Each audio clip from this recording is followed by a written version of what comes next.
Durante cerca de 2 décadas, ali nos anos 40 e anos 50, o escritor norte-americano Ernest Hemingway morou na capital de Cuba, ou seja, na cidade de Havana. Ao longo do tempo, ele cultivou um verdadeiro amor por esse país, e ao que parece, até hoje, esse autor é muito homenageado por lá. Além de Cuba, Hemingway também tinha uma outra grande paixão, que no caso era uma paixão pelo mar. Ele tinha muito interesse pela navegação e também pela pescaria. O Hemingway gostava muito, por exemplo, de pescar no Mar do Caribe durante a temporada de pesca do marlin, que para quem não conhece é um peixe enorme e extremamente veloz. Além disso, ele também tinha um iate chamado Pilar, que ele usava tanto na pesca esportiva quanto para simplesmente navegar pela região costeira da ilha de Cuba. Como capitão desse barco, Hemingway contratou um homem chamado Gregório Fuentes, que vivia numa aldeia de pescadores bem próxima da capital. Gregório, que era espanhol, mas morou a sua vida toda em Cuba, se tornou, além de marinheiro, também um dos grandes amigos do Ernest Hemingway. Ali na década de 50, e já vivendo em Cuba, esse escritor norte-americano não estava conseguindo mais escrever direito ou publicar algum trabalho de sucesso no meio literário. Tal fato fez, consequentemente, que ele ficasse bastante depressivo e também completamente viciado em bebida alcoólica.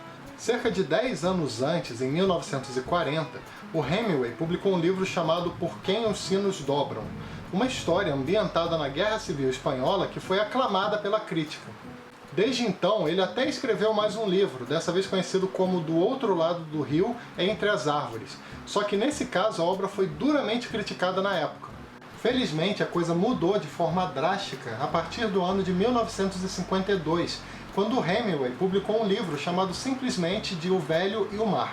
Esse importante livro acabou por resgatar os tempos de glória e também de fama que o autor vivenciou anos antes. Para vocês terem uma ideia, O Velho e o Mar fez tanto sucesso, mas tanto sucesso, que já no ano seguinte ele ganhou o prêmio Pulitzer na categoria de ficção, em 1953 no caso. E no ano seguinte, em 1954, o Hemingway ganhou nada mais nada menos que o Prêmio Nobel de Literatura. Teve inclusive uma referência do livro naquelas famosas citações que justificam a escolha dos ganhadores do Nobel. Eu vou dar uma lida aqui rapidamente para vocês. Por sua maestria da arte narrativa, mais recentemente demonstrada em O Velho e o Mar, e pela influência que exerceu no estilo contemporâneo. Normalmente essas citações falam sobre a obra completa do ganhador ou da ganhadora, falam de uma maneira mais geral. Não é nem um pouco comum eles darem um destaque para um determinado livro. Com tudo isso, já dá para perceber que esse trabalho do Ernest Hemingway deve ter alguma coisa de especial, algo que chama a atenção. Em linhas gerais, esse livro aqui foi inspirado em tudo aquilo que eu falei no início do vídeo, ou seja, na experiência do autor em Cuba, na sua paixão pelo mar e pela pesca. O Hemingway usou esses elementos para compor uma história bastante emocionante sobre um certo pescador já idoso chamado Santiago.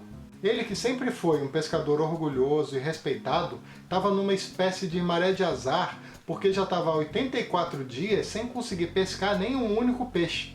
Nos últimos anos, o Santiago já estava bastante acostumado a pescar em companhia de um garoto chamado Manolín, que era quase como uma espécie de discípulo dele, já que ele ensinou esse menino a pescar. Só que por conta desse azar todo, os pais do Manolín já não permitiam mais que ele saísse para pescar com esse senhor, com o Santiago. Acontece que o apego entre os dois ainda existia, e o garoto fazia questão de ajudar o velho pescador em absolutamente tudo. Ele saía para procurar iscas para ele levava os instrumentos do barco para casa, ele levava comida para o Santiago e por aí vai. Havia realmente um carinho muito grande ali, numa relação que lembra bastante a relação de avô e neto. Dá até para dizer que o Manolín sentia uma gratidão muito grande por tudo que aquele senhor ensinou para ele. O Santiago, por sua vez, também sentia muita falta do garoto, gostava muito dele, sentia falta dele ajudando no dia a dia, na pescaria, mas ao mesmo tempo também não queria fazer ele desobedecer os seus pais. Enquanto estava nessa condição, nessa situação de azar, o Santiago gostava de pensar em coisas do passado, gostava de pensar em beisebol, gostava de pensar em viagens que ele tinha feito, especialmente uma viagem que ele fez para a África uma vez, quando ele teve a oportunidade de ver os leões. Esse pescador é bastante nostálgico, ele realmente gosta de ficar lembrando das coisas, e isso é algo que conseguimos perceber ao longo de toda a leitura, inclusive. E, de certa forma, essa situação funciona até como uma espécie de representação do envelhecer e da importante valorização da memória. Na manhã seguinte, o Santiago acordou bastante confiante, sentindo que aquele dia seria um dia especial. Ele então foi, pegou seu barco e resolveu arriscar, resolveu ir numa direção diferente para ver se encontrava alguma coisa. Nisso ele vai bastante concentrado, prestando atenção, colocando várias iscas e também seguindo as andorinhas. Depois de um certo tempo, um peixe acaba mordendo a isca, só que não era um peixe pequeno, na verdade era um marlin gigantesco, na casa dos 700 quilos. Ele era tão absurdamente grande que ultrapassava o tamanho da embarcação desse humilde pescador. E também ele era tão forte, mas tão forte, que começou a puxar o barco do Santiago para alto mar. A partir daqui, então, acompanhamos uma verdadeira batalha entre esse peixe e o pescador, observando isso como uma oportunidade para recuperar o seu orgulho. O Velho Mar é um livro bastante especial porque, se você parar para pensar, a situação do Santiago era muito parecida, tinha muita relação com a situação do Hemingway. Ambos estavam numa espécie de maré de azar, com o seu orgulho ferido, sem conseguir resgatar a felicidade de dias passados. Além disso, ao que parece, o Hemingway se inspirou bastante no seu amigo, o Gregório Fuentes, aquele que eu falei no início do vídeo, para compor esse protagonista do livro do Velho Mar, no caso, o pescador Santiago. Uma coisa bem legal de se prestar atenção é como o autor conseguiu falar de vários assuntos importantes num livro bem pequeno, de pouco mais de 100 páginas. A questão da solidão, por exemplo, é bastante presente, principalmente no fato de que o Santiago estava pescando sozinho, sem a companhia do garoto, e também usando somente as suas forças para combater um peixe gigantesco.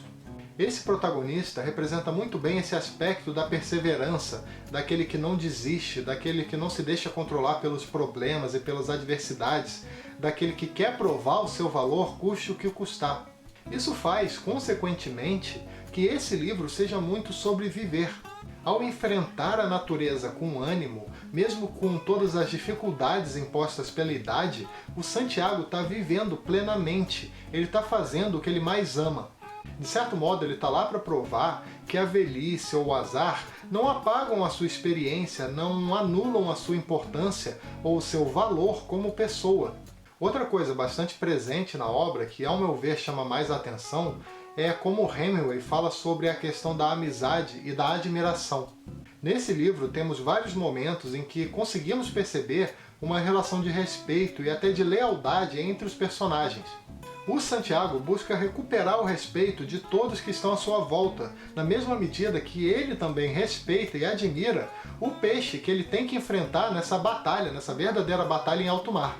Ainda existe a relação de amizade entre o garoto e o pescador, sendo que o Manolin está sempre ali, ele está sempre disposto a ajudar de alguma maneira. O Velho Mar é um livro que com certeza fica na memória, sabe? É uma leitura que pode dar uma ideia de ser aparentemente simples num primeiro contato, mas que tem muito a contribuir. É um livro que com certeza pode te tocar, pode te emocionar.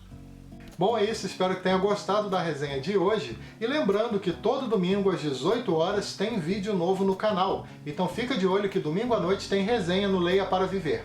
E se você gosta do conteúdo do canal e tem interesse em ajudar de alguma maneira, agora existem duas formas de fazer isso.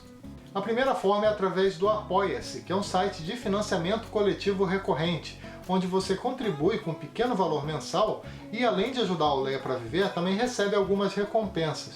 O link está aqui no início da descrição para quem tiver interesse em conferir. A outra forma é efetuando qualquer pedido através dos links que eu deixo aqui na descrição, links da Amazon.